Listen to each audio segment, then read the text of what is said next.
ما تنسوش تشتركوا في القناة وتفعلوا الجرس عشان يوصلكم كل جديد. كل سنة وانتم طيبين جميعا. انا النهاردة هعمل معاكم الفطار بتاعي، وده كان فطارنا اول يوم رمضان. انا هوريكم ازاي انا بعمله.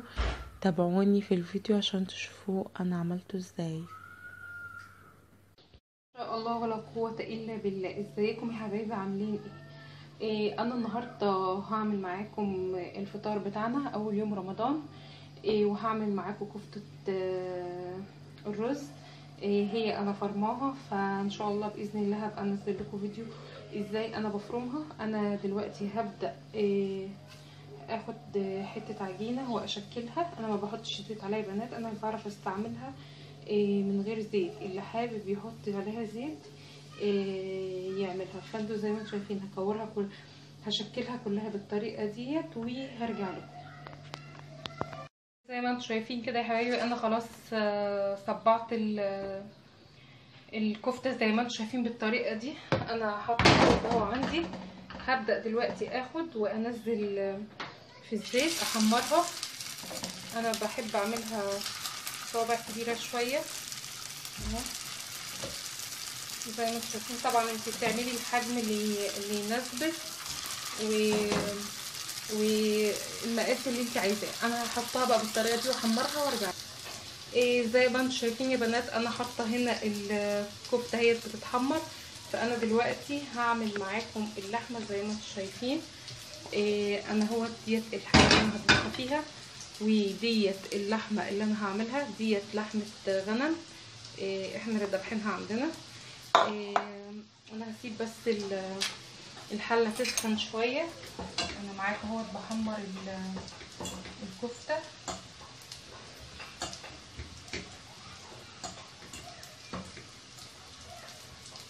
هسيبها تسخن شويه وارجع لكم عشان الفيديو بس ما يطولش. خلاص اخيرا يا بنات الحله سخنت. انا دلوقتي همسك اللحمه انزلها عليها زي ما انتم شايفين كده، وهنزل هشوحها بس تشويحتين كده اهو. هي متقطعه يا بنات بس متوصله ببعضها يعني اهو.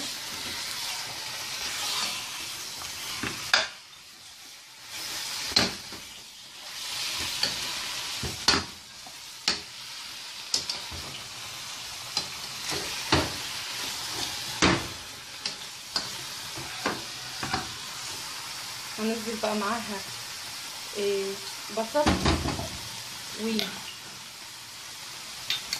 ديت المدقه بتاعت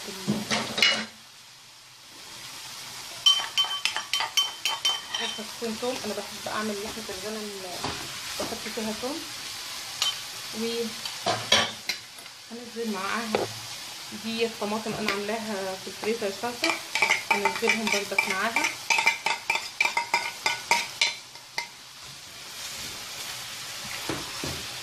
وهوطي عليهم النار وهغطيها واسيبها شويه مع بعض. زي ما انتم شايفين كده يا بنات، كده خلاص اهوت الصلصه غلت شويه في قلب اللحمه.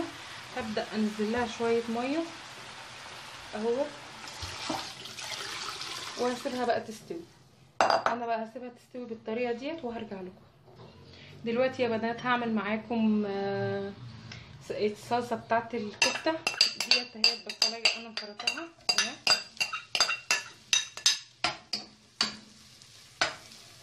زي ما انتم شايفين كده. هسيبها تتحمر شويه وارجع لها. انا يا بنات حاطط لها قرن فلفل والبهارات بتاعتها. هبدا كمان احط لها فص ثوم. انا بحب بصراحه اعملها بثوم وبصل. بحب اعملها كده بتبقى طعمها بصراحه جميل جدا. وساعات بحب اعملها بثوم بس. يعني بعملها بكذا طريقه برضو، بس انا النهارده حبيت اعملها كده بتدي طعم مختلف. انا دلوقتي هحط عليها كمان الصلصه ديت يا بنات انا عاملاها في البيت. هحطها كده عليها اهي. هوطي بقى النار عليها شويه عشان خاطر الصلصه تفك، وهغطيها وبعد كده هرجع لكم.